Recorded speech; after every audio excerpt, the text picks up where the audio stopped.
अब जैसे हम ये श्राद्ध निकालते हैं तो श्राद्ध कहाँ से लिए हमने? अपने पुराणों से हमने श्राद्ध निकालने का जो परंपरा है पुराणों से पढ़ी। पुराणों से ही हम फिर गुरु लोग बताते थे कि पुराणों में लिखा है, ऐसा लिखा, उस पुराण में ऐसा लिखा, उसने ऐसा श्राद्ध नहीं किया तो उसका पिता यूं दुख पाए, उसने ऐसा होगा, उसके पिता यूं दुख पाए। पुण्यात्माओं, एक रुचि ऋषि था, रुचि ऋषि। उसने वेदों को पढ़ा। वेदों में लिखा है कि मनुष्य जीवन दुर्लभ है और मनुष्य जीवन प्राप्त करके एक परमात्मा जो कुल का मालिक है उसके अतिरिक्त किसी आन उपासना नहीं करनी चाहिए, ना कोई कर्मकांड करना चाहिए, जैसे श्राद्ध शुद्ध निकालना, तीर्थ बर्मन आदि। केवल एक परमात्मा की साधना करनी चाहिए, वही पूर्ण मोक्षदायक है और उसकी भक्ति अनन्य मन से करनी चाहिए। तो उस पुण्यात्मा ने जैसा भी विचारों वेदों को समझा, उसके आधार से उसने ब्रह्मचर्य का पालन किया और वेदों अनुसार जो भी उसको साधना की प्राप्त हुई थी कर रहा था। उसकी 40 साल की उम्र हो गई थी, 40 वर्ष की। तब उसके 3 पहले के 4 पिताजी, दादाजी, परदादाजी और चौथा दादाजी, ये 4 पितर दिखाई दिए। उन पितरों ने कहा कि बेटा तू शादी करवा ले, तू विवाह क्यों नहीं करवाता, आप शादी करवाओ और हमारे श्राद्ध निकालो, हम अधोगति को प्राप्त हो रहे हैं यदि तू हमारे श्राद्ध नहीं निकालेगा। अब रुचि ऋषि सामने ऊपर आकाश में अपने 4 दादा, पिताजी, दादा, परदादा और चौथे दादा को देखकर एकदम सहम गया, प्रभावित हुआ, हाथ जोड़कर कहने लगा कि हे पितामहो, वेद में इस कर्म कांड को, यानी जो श्राद्ध आदि आप करने को कह रहे हो, इसको तो अविद्या लिखा है कि मूर्खों के काम है ये करना, फिर आप मुझसे क्यों करवा रहे हो, ऐसे कर्म में मुझे क्यों लगा रहे हो? और पितर भी स्वीकार करते, कहाँ बेटा, वेदों में इसको अविद्या ही लिखा है, फिर भी ऐसा है वैसा है, तगड़मबाजी मारते हैं। कोई बात हुई? एक राजा का संविधान है, राजा का विधान है कि ऐसा करोगे तो तुम्हें ये सजा मिलेगी। जैसे किसी ने किसी की हत्या कर दी तो उसको सजा मिलेगी, 20 साल की कैद होगी। और उसके विपरीत उस कानून को तोड़ने से, अब जैसे एक दरोगा का मित्र था एक व्यक्ति गांव में, तो उसने अपने मित्र दरोगा से, जो उसी क्षेत्र का प्रभारी था, उसे जाकर कहा कि मेरा साथ वाला घर में मेरा एक पड़ोसी मुझे बहुत परेशान कर रहा है, मैं बहुत तंग कर रखा हूँ उसने। तो उस दरोगा जी ने कहा उसके मित्र ने कि तू मार उसका लठ, माफ देख लूँगा। अब दरोगा जी के आदेश का पालन करते हुए उस व्यक्ति ने आकर अपने पड़ोसी के झगड़ा ठान लिया और लट्ठम लट्ठा हो गया। उसका सिर में चोट लगने से वो पड़ोसी मर गया। अब पड़ोसी मर गया तो राजा का विधान टूट गया, तो उसको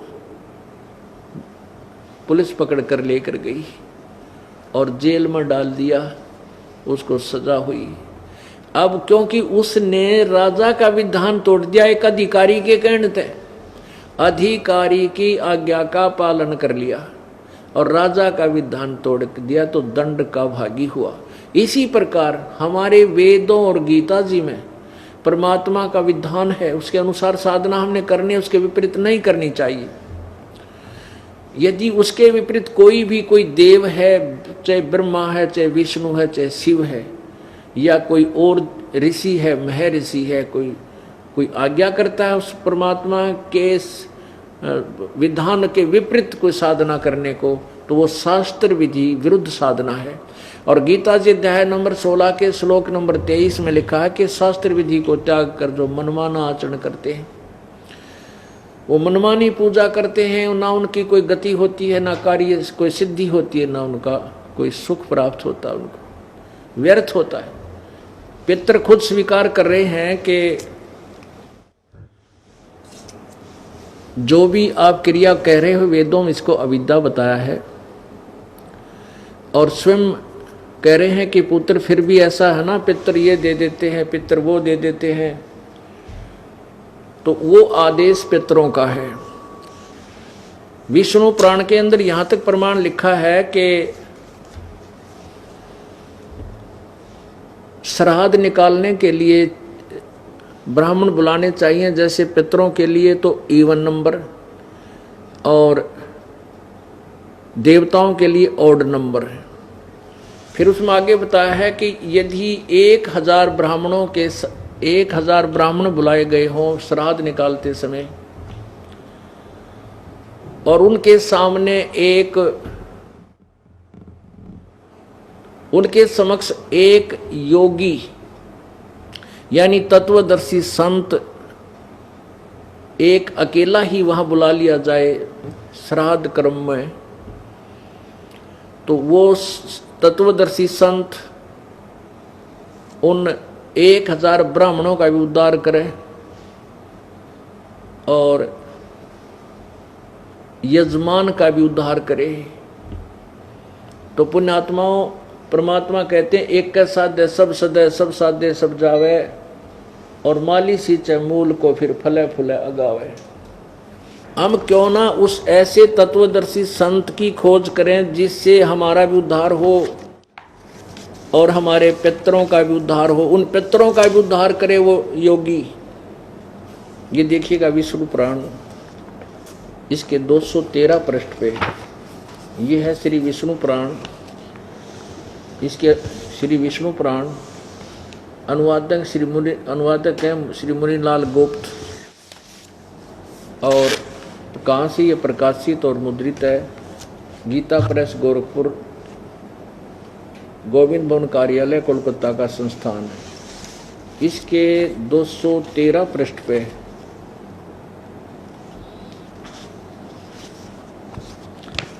ये देखिएगा, पृष्ठ नंबर 213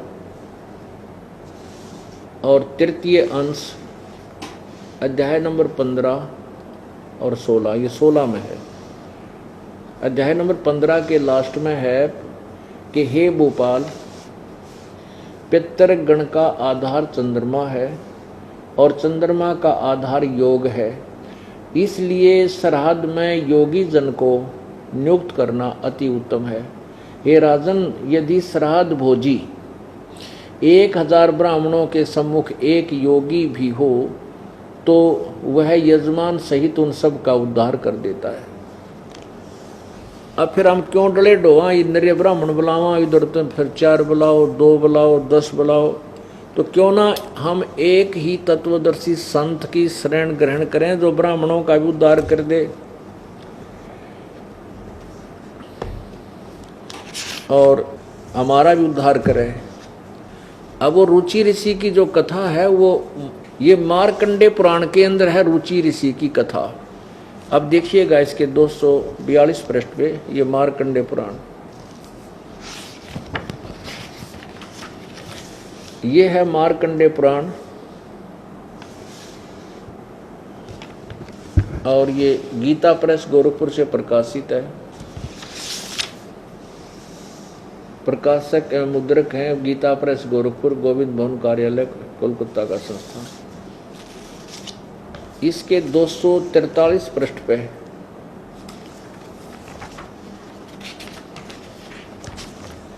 ये देखिएगा, 242 पृष्ठ से प्रारंभ होता है संक्षिप्त मार्कंडे पुराण। नीचे रोच्चे मुनि की उत्पत्ति कथा। रोच्चे मार्कंडे जी कहते हैं, ब्राह्मण पूर्व काल की बात है, प्रजापति रुचि ममता और अहंकार से रहित इस पृथ्वी पर विचरते थे। उन्हें किसी से भय नहीं था। वे बहुत कम सोते थे। उन्होंने न तो अग्नि की स्थापना की थी, न अपने लिए घर ही बना रखा था। वे एक बार भोजन करते और बिना आश्रम के रहते थे। उन्हें सब प्रकार की आसक्तियों से रहित एवं मुनिवर्ती में रहते देखकर उनके पितरों ने उनसे कहा। पितर बोले, बेटा, विवाह स्वर्ग और अपवर्ग का हेतु होने के कारण एक पुण्यमय कार्य है, उसे तुमने क्यों नहीं किया? गृहस्थ पुरुष समस्त देवताओं, पितरों, ऋषियों और अतिथियों की पूजा करके पुण्यमय लोकों को प्राप्त करता है। अब देखो, एक गृहस्थ पुरुष समस्त देवताओं, पितरों, ऋषियों और अतिथियों की पूजा करके पुण्यमय लोकों को प्राप्त करता है, मोक्ष नहीं। वह सभा के उच्चारण से देवताओं को सवधा, शब्द से पितरों को तथा अन्नदान बलि वैश्वदेव आदि से भूत आदि प्राणियों एवं अतिथियों का उनका भाग समर्पित करता है। बेटा, हम ऐसा मानते हैं, यानी फाइनल नहीं है, हम ऐसा मानते हैं कि गृहस्थ आश्रम को स्वीकार न करने पर तुम्हें इस जीवन में कलेश पर कलेश उठाना पड़ेगा और मृत्यु के बाद में और दूसरे जन्म में भी कलेश ही भोगने पड़ेंगे। अब रुचि ने कहा, पितरगण, परिग्रह मात्र अत्यंत दुख है एवं पाप का कारण होता है। उससे मनुष्य की अधोगति होती है। यही सोचकर मैंने पहले स्त्री संग्रह नहीं किया। मन और इंद्रियों को नियंत्रण में रखकर जो यह आत्म संयम किया जाता है, वह भी परिग्रह करने पर मोक्ष का साधक नहीं होता। ममता रूप कीचड़ में सना हुआ होने पर भी यह आत्मा जो परिग्रह शून्य चित्त रूपी जल से प्रतिदिन धोया जाता है, वह श्रेष्ठ प्रयत्न है। जितेंद्रिय विद्वानों को चाहिए कि वे उनके जन्मोद्धार संचित कर्म रूपी पंख में न सने हुए आत्मा का ऐसे सदासन रूपी जल में प्रक्षालन करें। पितर बोले, बेटा, जितेंद्रिय होने पर आत्मा प्रक्षालन करना उचित है, किंतु तुम जिस पर चल रहे हो वो मोक्ष मार्ग नहीं है। किंतु अब क्या बताते हैं, पूर्व जन्म में किया हुआ मानव का शुभाशुभ कर्म सुख दुख में भोगों के रूप में प्रतिदिन भोगने से ही क्षीण होता है। यानी कहने का भाव कर्म तो भोगना ही पड़ेगा। आगे लिखा है, रुचि ने पूछा, पितामहो, वेद में कर्म मार्ग को अविद्या कहा है, फिर क्यों आप लोग मुझे उस मार्ग में लगाते हैं? जो मुझे तुम श्राद्ध आदि निकालने के लिए कह रहे, वो तो वेद में अविद्या कहा है, फिर क्यों आप मुझे इस पाप में लगाते हो, इस मार्ग में लगाते हो? पितर बोले, ये सत्य है कि कर्म को अविद्या ही कहा गया, इसमें तनिक भी मिथ्या नहीं। फिर कुआं में पड़ जाओ तुम। आप भी मान रहे हैं कि जो भी वेद में इसको अविद्या लिखा है इसमें तनिक भी संशय नहीं है, और फिर भी कह रहे हैं बेटा ना तुम हमारे श्राद्ध निकाल। देखिए, अब देखो, ये है वो, इन चित्र भी बना रखा है। ये रुचि ऋषि और आकाश में ये 4 पितर दिखाई दिए। ये भी पहले ऋषि थे, ये करके काम अपना कर्म बिगाड़ गए ने, दुनिया के खा टिकड़े श्राद्ध कटवा का आप भी भूत बन गए, और बेटे नोर सलाह दे रहेगा ना तो भी इससे काम में आ जा। जबकि गीता जी अध्याय नंबर 9 के श्लोक नंबर 25 में लिखा है कि भूत पूजनीय भूत बनेंगे, पितरों को पूजने वाले पितर बनेंगे, और देवताओं के पूजने वाले देवताओं को प्राप्त होंगे, मेरे पूजने वाले मुझे प्राप्त होंगे। अब पितर पूजने वाले पितर बनेंगे, ये 4 पितर बन गए। वही क्रिया इनके दिमाग में गूंज रही थी, घूम रही थी, उसी को सत्य मान रहे थे। अपने पुत्र को भी उसी नरक में डालने की चेष्टा कर रहे हैं। आगे देखा, ये 244 पृष्ठ पे रुचि ने कहा, पितरो, अब तो मैं बूढ़ा हो गया, भला मुझको कौन स्त्री देगा? इसके सिवा मुझ जैसे दरिद्र के लिए स्त्री को रखना बहुत कठिन कार्य है। पितर बोले, वत्स, यदि हमारी बात नहीं मानेगा तो हम लोगों का पतन हो जाएगा और हमारी भी अधोगति होगी। तेरा गजब भैया, अरे भूत बन रे, इस तागौर के अधोगति होगी तुम्हारी, आखिर हो रही है। फिर भी नो क्या हमारी हमारे श्राद्ध निकाल दे। अब परमात्मा अपनी अमृतवाणी बताते हैं, गुरुआ गांव बिगाड़े संतो गुरुआ गांव बिगाड़े, ऐसे कर्म जीव कहला दिए ईब झड़े ना जाड़े। अब इनको कोई समझावे कि भाई ये काम ना करो, ये पत्थर मत श्राद्ध मत निकालो, तो कति नहीं मानती बोली आत्मा। नो कह देख हम अपने पिताजी के लिए ये भी नहीं कर सकते। रे भले आदमी हो, जब आपके माता या पिता जीवित थे वो दिन में 2 बार तो कम से कम आहार करते थे, और अब मरने के बाद एक तरफ तो कहो वे भूखे रहते हैं इसलिए उनको आहार कराना चाहिए हैं, और वो जो 1 वर्ष में 1 दिन छठ या सातम ने श्राद्ध निकाल दिया, तो इससे सिद्ध हो गया कि तुम्हारे पिताजी तृप्त हो गए, 1 वर्ष के लिए छक गए वह। या भी अकल मार रखी हमारी।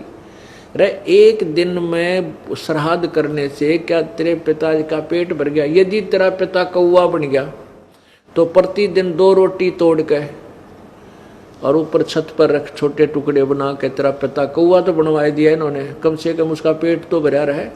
डेली डाल 2-4 रोटी, चिड़िया बन रहा हो चिड़िया खा लेगा, हैं भाई कोई काबर बन गया काबर बन के खा लेगा, कोई कीड़ी बन गया होगा कीड़ी का मुंह पड़ जाएगा। ये कैसे होगा कि तेरा पिताजी स्वर्ग में है और वहां उसको आहार नहीं मिल रहा? पितरों को स्वर्ग में कौन जान देगा, वह पितरलोक अलग होता है। तो क्या बताते हैं, गुरुआ गांव बिगाड़े संतो गुरुआ गांव बिगाड़े, ऐसे कर्म जीव कहला दिए ईब झड़े ना जाड़े। नर से तीतू पशुआ की जय गद्दा बैल बनाई, जैसे पिंड भरवाते हैं, और पिंड भरवाने से क्या होता है, भूत जूनी छूट गई और गद्दा बन गया। बता के मुक्ति करवा दी। भूत जूनी वहां छूटे है पिंड पर दान करंत, दास गरीब जिंदा कह नो मिले नहीं भगवंत। पिंड पर भरवाने थे भगवान नहीं मिलता, उसकी भूत जूनी छूट गई, पिंड भरवा दिया तो क्या बनया, वो गद्दा बन गया। फिर क्या मोक्ष करा दिया। तो क्या कहते हैं कि हमने दुख सेद्या करता हमारा पीछा छूट गया। वो पिताजी भूत बनके पितर बनके दुखी करा करता, पिंड भरवा दिया तो उसका पीछा छूट गया, वो गद्दा बन गया। कहते हैं फिर पीछे तू पशुआ की जय गद्दा बैल बनाई, ये 56 भोग कहाँ मन बोरे, कि तक कुरड़ी चरणे जाई।